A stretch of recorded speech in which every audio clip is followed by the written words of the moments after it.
Assalamualaikum warahmatullahi wabarakatuh. Saya mewakili Komisi Program Kerja dalam Konferensi Besar Nahdlatul Ulama. Ada beberapa hal yang kita bahas, terutama adalah arah pengembangan program strategis ke depan. Yang pertama terkait dengan tema mendampingi umat, memenangi masa depan. Lalu kemudian yang kedua ada beberapa perubahan untuk konsolidasi organisasi. Dan yang ketiga itu adalah temuan-temuan dari survei terhadap warga Nahdlatul Ulama. Jadi warga Nahdlatul Ulama yang jumlahnya sangat besar, jadi hasil survei ini kira-kira selaras dengan apa yang selama ini teman-teman media sudah dengar. Kira-kira 1 dari 2 orang muslim di Indonesia mengidentifikasi dirinya sebagai bagian dari NU.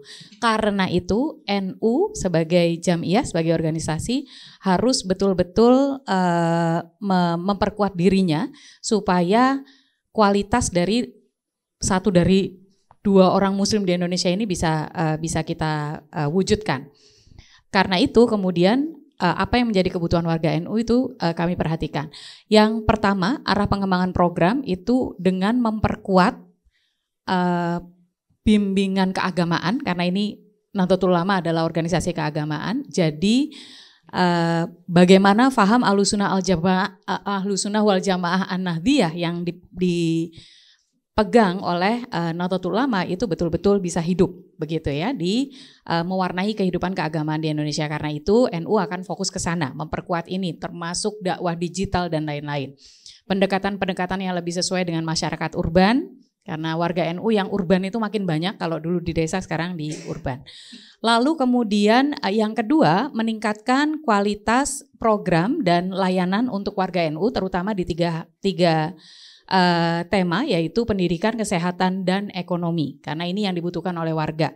Misalnya kita menemukan bahwa warga NU itu 1 dari 3 rupanya punya bisnis. Tapi dari sisi permodalan, ternyata permodalan dari perbankan itu hanya sekitar 19%. Karena itu menjembatani hal-hal seperti ini penting bagi Jamiah Nahdlatul Ulama.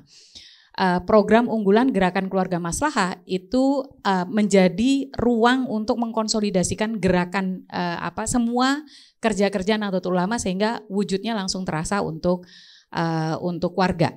Nah, untuk 2 hal itu maka diperlukan penguatan organisasi dan kelembagaan, transformasi digital, kemudian kaderisasi, penguatan organisasi itu sendiri dengan berbagai kegiatan-kegiatan internal, konsolidasi internal itu akan terus dilakukan. Jadi ini adalah arah pengembangan ke depan agar warga NU ini bisa didampingi untuk mencapai kehidupan dan kemaslahatan yang diharapkan. Dan yang kedua, agar jamaah dan jamiah NU bisa memenangi masa depan dengan teknologi dan peradaban digital. Terima kasih. Assalamualaikum warahmatullahi wabarakatuh.